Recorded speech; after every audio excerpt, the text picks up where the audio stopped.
जी, मेरा नाम सोनिका सिंह है।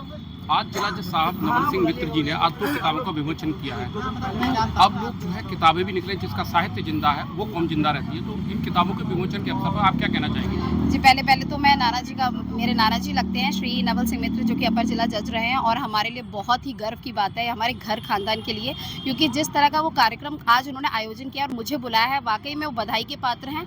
और पुस्तक विमोचन जो आज के हुए हैं, उनकी 2 पुस्तकें हैं जो कि वो हमें ही पर्सनली पहले ही दे चुके थे, लेकिन आज जब मैंने उनके एक इवेंट में आई हूँ, तो ये इवेंट ना हो के ये हमारे लिए पूरे मतलब समाज में एक सबसे अच्छा उदाहरण जाता है। पहले तो बाबा साहेब अम्बेडकर का, और जो कि उनकी 2 किताबें थी, झांकी भारत के संविधान की और आज़ादी की उठती लपटें, जो कि मैंने पर्सनली थोड़ी बहुत पढ़ी है, पूरी तो नहीं पढ़ी है, लेकिन जिस तरह से मैंने देखा है अभी मेरे नाना जी को हार्डवर्क करते हुए, एक बचपन से लेकर उन्होंने जो उनका पूरा सफ़र रहा है इस जर्नी में, और मैं कहूँगी 85 प्लस होने के बाद जो उनका जज्बा है काम करने का आज तक, मैं सच में हमारे लिए वो प्रेरणा स्रोत हैं, और समाज में एक बेहतरीन उदाहरण के साथ हम सभी के लिए प्रेरणा स्रोत हैं। और आगे भी चाहूँगी कि मेरे जीवन में अगर मुझे कोई इंस्पायर करता है मेरे पापा के बाद, तो मेरे नाना जी हैं। और इसी के साथ मैं इस कार्यक्रम के लिए और आप सभी मीडिया बंधुओं का बहुत बहुत धन्यवाद जो हमारे कार्यक्रम। देखिए, जिस तरह के दलित समाज है और हमारे और भी वर्ग हैं, मैं सिर्फ समाज में एक ही की बात नहीं करती, क्योंकि बाबा साहेब अम्बेडकर का जो उदाहरण है वो सिर्फ एक समाज के लिए नहीं था। और इसमें मैं एक और चीज़ इंक्लूड करूँगी, काशीराम हो चाहे कोई भी, जिन्होंने पुस्तकें लिखने का काम तो किया है और हमारे साहित्य को बदलने का भी, लेकिन उदाहरण और जो साहित्य का जो मेल है, तालमेल है, वो तभी आगे चल सकता है जब हम सब, सिर्फ दलित ही नहीं, सब मिलजुल कर एकजुटता का जो समाज में संदेश है वो कर सकें। और दूसरी चीज़ ये भी है, बहुत सारे लोग बाबा साहेब अम्बेडकर के बारे में नहीं जानते कि किताबें बहुत सी लिखी हैं उन्होंने, 32 डिग्री भी ले ली हैं। He is the founder, he is the first law and minister of India, और कॉन्स्टिट्यूशन के रचयिता भी हैं, और भारत रत्न। इससे बड़ी हमारे लिए गर्व की बात नहीं हो सकती कि इंडिया का सबसे बड़ा लिखित वर्णों में जो क्या कहते हैं संविधान है, वो सिर्फ हमारे भारत का है। रिटन कॉन्स्टिट्यूशन किसी भी देश का नहीं है, सबसे बड़ा संविधान हमारा है, तो हमें इंडियंस को तो गर्व करना ही चाहिए इस बात पे। और दूसरी चीज़, महिलाओं को शायद नहीं पता होगा, बहुत सारे लोग कास्टिज्म के दौर पे आज भी जी रहे हैं।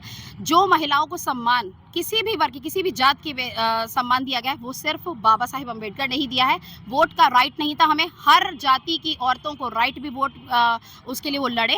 और आज जो हम औरतें आज जो सुख चैन से जो बाहर समाज में रोड पर क्राइम्स और सबसे बच रही हैं, उसका भी कहीं ना कहीं श्रेय हमारे संविधान को जाता है। जी, मैं डॉक्टर हेमंत पुष्कर हूँ। ये जो आज 2 पुस्तकों का विमोचन हुआ है, जिसमें एक पुस्तक है संविधान की झांकी और आज़ादी की उठती लहरें, और ये इस वजह से और महत्वपूर्ण हो जाता है कि हम अगली पीढ़ी को दे के क्या जा रहे हैं। पहले रुपया, पैसा, ज़मीनें, जायदाद ये अगली पीढ़ी को देते थे। तो आज अगर देखेंगे तो ये सूचनाओं के दौर में हैं हम। जिसके पास ज़्यादा सूचना है वो ज़्यादा शक्तिशाली है। तो अगर हम अपनी सूचनाओं को अगली पीढ़ी तक दे पाएँ, जैसे संविधान की झांकी है, तो अगर हम नियंत्रित रह सकें, तो संविधान की झांकी का ये महत्व हो जाता है कि हम अपने आप को नियंत्रित रखें। और दूसरा, जो हमारे महापुरुषों ने जो आज़ादी की लड़ाई में जो हमारा योगदान दिया है, ये हमें पता रहे, और जब ये पता रहेगा तो फिर ये अगली पीढ़ी तक ट्रांसफ़र हो पाएगा।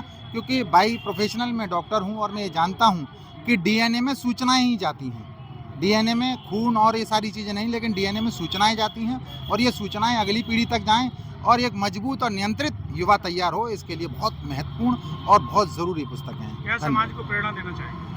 समाज को यही प्रेरणा देना चाहेंगे कि पढ़िए डॉक्टर अम्बेडकर की जो मंत्र हैं, to educate, to agitate, to organise.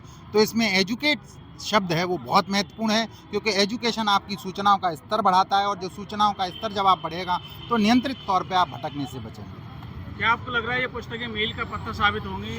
निश्चित तौर पे मेन बात यह है कि आप इसे पढ़ते हैं और पढ़ के समझते हैं, तो निश्चित तौर पे मील का पत्थर साबित होंगी।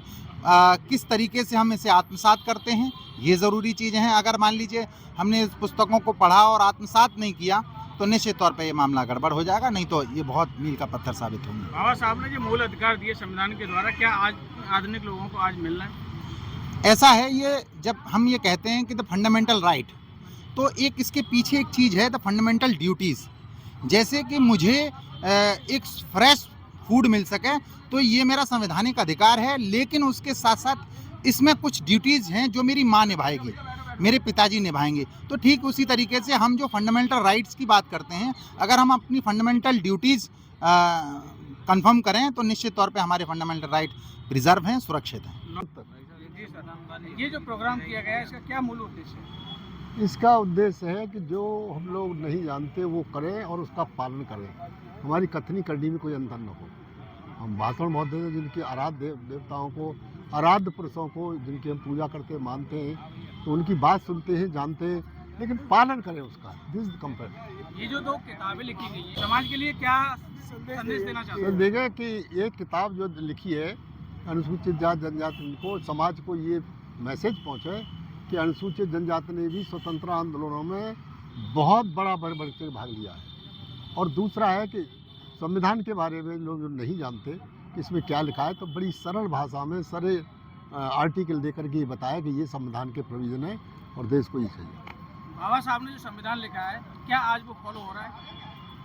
कुछ सीमा तक हो रहा है, कुछ सीमा तक नहीं हो रहा है, पर मेरा ये कहना है कि जहाँ नहीं फॉलो हो रहा है वहाँ की जनता को, वहाँ उनके समाज को, वहाँ उन लोगों को फॉलो कराने के लिए गैर कानूनन प्रयास करने चाहिए, जिससे कि लोगों को जागृति हो। नवल सिंह।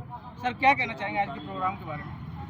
आज के प्रोग्राम के विषय में ये कहना चाहूँगा कि मैंने जो परिश्रम के साथ अपनी 2 पुस्तकें लिखी है, झांकी भारत की संविधान की और अनुसूचित जाति जनजाति की लोगों का जो स्वतंत्रता संग्राम में योगदान है, राजीव फिल्म का फ्रीडम। तो मेरा उद्देश्य ये है कि संविधान के विषय में जनसाधारण को ज्ञान प्राप्त हो और उसका ज़्यादा से ज़्यादा लोग उपयोग करें, उनकी संविधान को मानें। जो आपने ये 2 किताबें लिखी हैं इनका क्या उद्देश्य है? उद्देश्य यही है कि जनता में संविधान के विषय में जागृति पैदा हो और लोग अपने अधिकारों को पहचानें और धर्मांध न हो, अंधविश्वास में न फंसें। और जहाँ तक वो दूसरी किताब का प्रश्न है अनुसूचित जाति वाले का, उसमें ये उद्देश्य मेरा ये है कि जिन लोगों ने, अनुसूचित जातियों के लोगों ने, जनजातियों के लोगों ने स्वतंत्रता के लिए अपने प्राण गंवाए, फांसी पर झूल गए, उनका कहीं विवरण नहीं मिला, तो इतिहास में उनका जितना होना चाहिए विवरण उतना नहीं मिलता है। इसलिए मैंने इस पुस्तक में उनके विवरण प्रस्तुत समाज के सामने लाने का प्रयत्न किया। ये पुस्तक लिखने की प्रेरणा कहाँ से मिली आपको? ये प्रेरणा जो दिन प्रतिदिन अनुभव हुआ और मुझे लगा कि कुछ पुस्तकें मैंने पढ़ी और डॉक्टर भीमराव अम्बेडकर का साहित्य मैंने पढ़ा, तो मुझे ज्ञान हुआ कि मुझे भी कुछ लिखना चाहिए।